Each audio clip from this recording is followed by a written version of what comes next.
तारिक अनवर जो हैं वो कटिहार में लीड ले रहे हैं, जो अभी तक खबर आया है हम तक। कई पत्रकारों से हमारी बातचीत हुई, वहाँ पर कटिहार में नीतीश फैक्टर उनको डैमेज किया, दुलाल चंद्र गोस्वामी को। दूसरा चीज, एमवाई समीकरण कटिहार का बड़ा मजबूत है। बांका में नेक टू नेक फाइट का रिपोर्ट आया है, हार जीत का मार्जिन कम होगा शुभम, मतलब 25-50 हज़ार के अंतर से ही गिरधारी जीत सकते हैं या जयप्रकाश जीत सकते हैं। पर आज जो वोटिंग हुआ है उसमें सभी लोकसभा सीटों पर, आप कहिए तो पूर्णिया की बात कीजिए, आप भागलपुर की बात कीजिए, कटिहार की बात कीजिए, सभी जगहों पर मुस्लिम मतदाताओं ने बढ़ चढ़कर वोट किया है। और जब मुस्लिम मतदाता बढ़ चढ़कर वोट कर रहे हैं तो इसका साफ मतलब है कि जो महागठबंधन है, जो इंडिया अलायंस है, उसको फायदा होने जा रहा है। तो कटिहार का जो गुणागणित है वो तारिक अनवर के पक्ष में है। आज नरेंद्र मोदी के साथ सबसे मजबूती से जो जाति खड़ा है वो अति पिछड़ा है, उस पर सबसे अधिक हिंदुत्व का नशा चढ़ा हुआ है। तो वो अति पिछड़ा इस बार जदयू के साथ नहीं जा रहा है।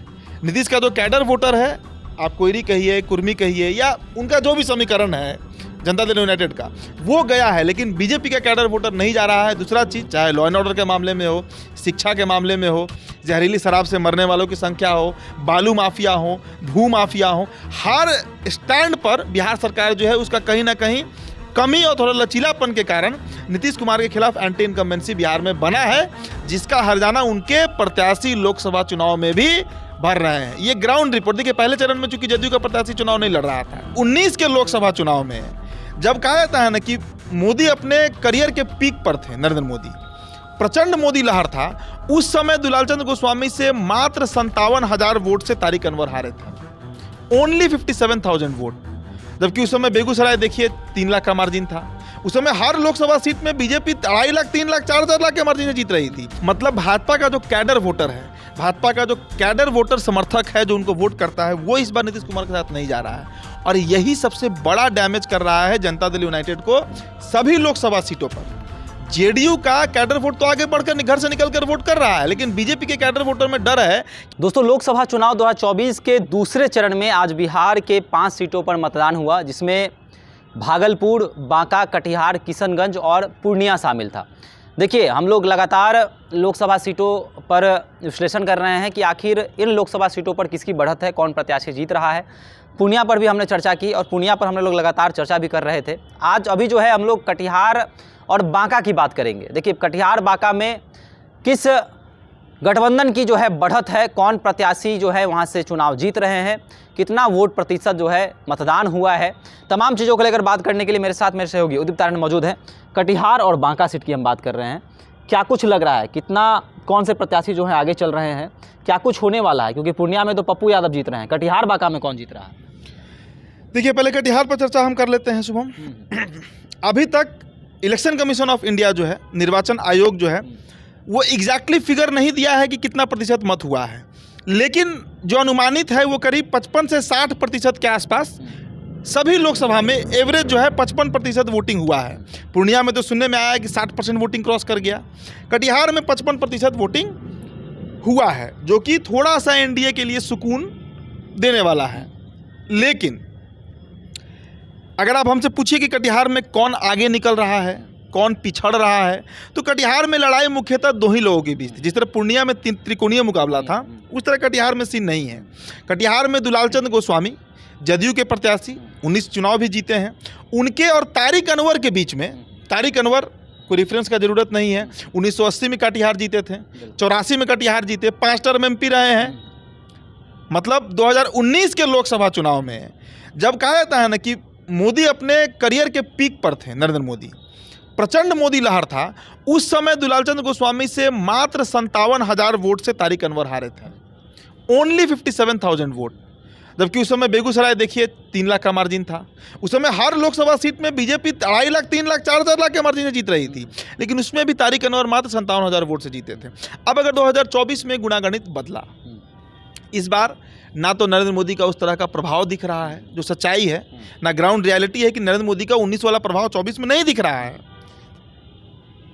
दूसरा बात, दुलाल चंद्र गोस्वामी के खिलाफ एक बड़ा एंटी इनकम्बेंसी है। और एक बात आपको बड़ा हम ज़मीनी बात बता रहे हैं शुभम, जदयू के जो 16 सांसद हैं ना, उनके खिलाफ जो एंटी इनकम्बेंसी है, उससे ज़्यादा बड़ा एंटी इनकम्बेंसी आज के डेट में बिहार में नीतीश कुमार का है।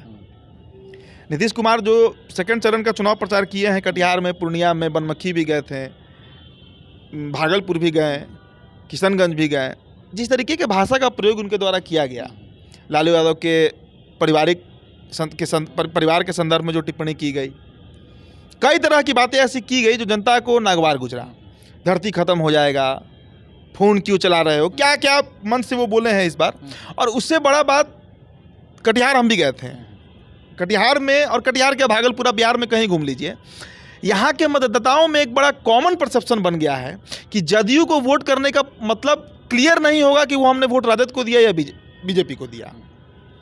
मतलब भाजपा का जो कैडर वोटर है, भाजपा का जो कैडर वोटर समर्थक है जो उनको वोट करता है, वो इस बार नीतीश कुमार के साथ नहीं जा रहा है। और यही सबसे बड़ा डैमेज कर रहा है जनता दल यूनाइटेड को सभी लोकसभा सीटों पर। जेडीयू का कैडर वोट तो आगे बढ़कर घर से निकलकर वोट कर रहा है, लेकिन बीजेपी के कैडर वोटर में डर है कि आज हम नीतीश के प्रत्याशियों को जिता दें, आज हम अगर मुंगेर में ललन सिंह को जिता दें, कटिहार में दुलालचंद गोस्वामी को जितवा दें, भागलपुर में अजय मंडल को जितवा दें, तो 2 महीने के बाद नीतीश कुमार का कोई ठौर ठिकाना नहीं है कि वो एनडीए में रहेंगे कि फिर चले जाएंगे लालू यादव के साथ। तो एनडीए में, और इसकी चर्चा हम 1.5 महीना से कर रहे हैं कि नीतीश कुमार के साथ उनके वोटर के अलावा इस बार कोई नहीं रहेगा। लोजपा के वोटर में भी बड़ी मायूसी दिखी। यही कारण है कि आज तारिक अनवर जो हैं वो कटिहार में लीड ले रहे हैं, जो अभी तक खबर आया है हम तक। कई पत्रकारों से हमारी बातचीत हुई, वहाँ पर कटिहार में नीतीश फैक्टर उनको डैमेज किया, दुलालचंद गोस्वामी को। दूसरा चीज़, एमवाई समीकरण कटिहार का बड़ा मजबूत है।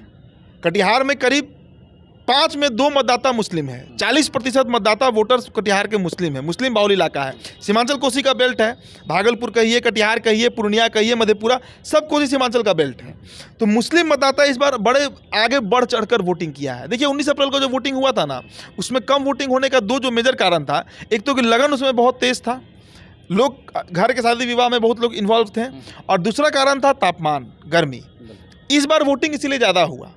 और एक और कारण था, वो वोटिंग शुक्रवार के दिन हुआ था, तो थोड़ा सा मुस्लिम लोग भी कम निकल पाए थे, उनका नमाज उमाज होता है ना कोई, उसमें इन्वॉल्व थे वो लोग। लेकिन इस बार आज जो वोटिंग हुआ है उसमें सभी लोकसभा सीटों पर, आप कहिए तो पूर्णिया की बात कीजिए, आप भागलपुर की बात कीजिए, कटिहार की बात कीजिए, सभी जगहों पर मुस्लिम मतदाताओं ने बढ़ चढ़कर वोट किया है।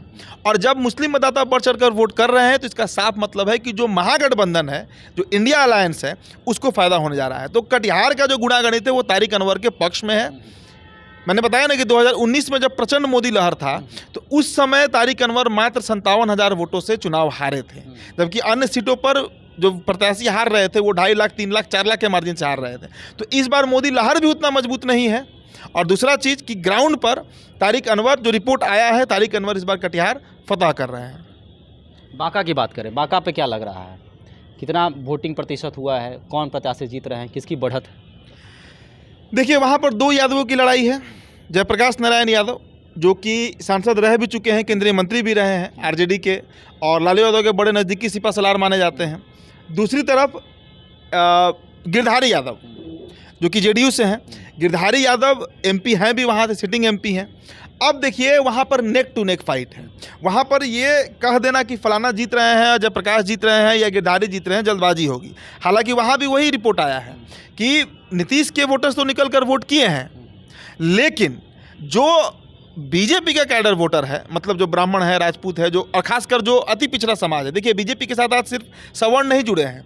मैंने बताया ना कि हर लोकसभा में, अब बिहार की किसी लोकसभा में चले जाइए, वहाँ पर 5 से 7 लाख के बीच में आपको अति पिछड़ा वोटर मिल ही जाएगा। और वो अति पिछड़ा वोटर आज नरेंद्र मोदी का वोटर है। वो जो होता है ना कि ईवीएम हैक हो गया और जीन निकल रहा है, ये तथ्यात्मक रूप से गलत बात है। आज नरेंद्र मोदी के साथ सबसे मजबूती से जो जाति खड़ा है वो अति पिछड़ा है, उस पर सबसे अधिक हिंदुत्व का नशा चढ़ा हुआ है। तो वो अति पिछड़ा इस बार जदयू के साथ नहीं जा रहा है। नीतीश का जो कैडर वोटर है, आप कोयरी कहिए, कुर्मी कहिए, या उनका जो भी समीकरण है जनता दल यूनाइटेड का, वो गया है, लेकिन बीजेपी का कैडर वोटर नहीं जा रहा है। दूसरा चीज़, गिरधारी यादव के खिलाफ एंटी इनकम्बेंसी भी है, 5 साल का उनका एमपी भी रहे हैं।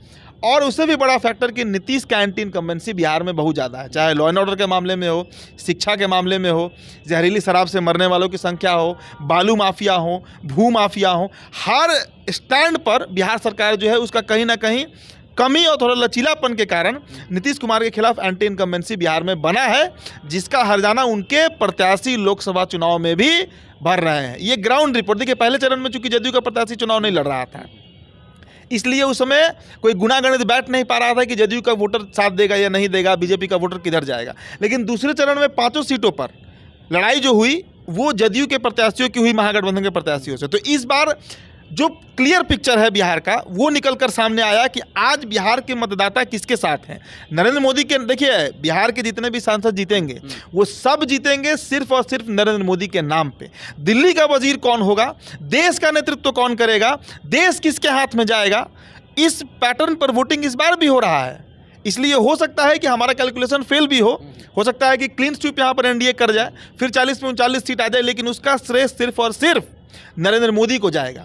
बिहार में नीतीश कुमार, अगर नुकसान हुआ बिहार में सीटों का बीजेपी को या जेडीयू को, तो वो नुकसान नीतीश कुमार के चलते होगा। और अगर एनडीए यहाँ क्लीन स्वीप कर रहा है तो उसका क्रेडिट आज भी नरेंद्र मोदी को देना पड़ेगा। मतलब नरेंद्र मोदी का चेहरा आज भी इतना वाइड है, इतना ब्रॉड है कि उस पर सभी जातियाँ आंख बंद करके ठप्पा लगा रही हैं कि देश का नेतृत्व कोई कर सकता है तो वो नरेंद्र मोदी ही कर सकता है। लेकिन बांका में नेक टू नेक फाइट का रिपोर्ट आया है।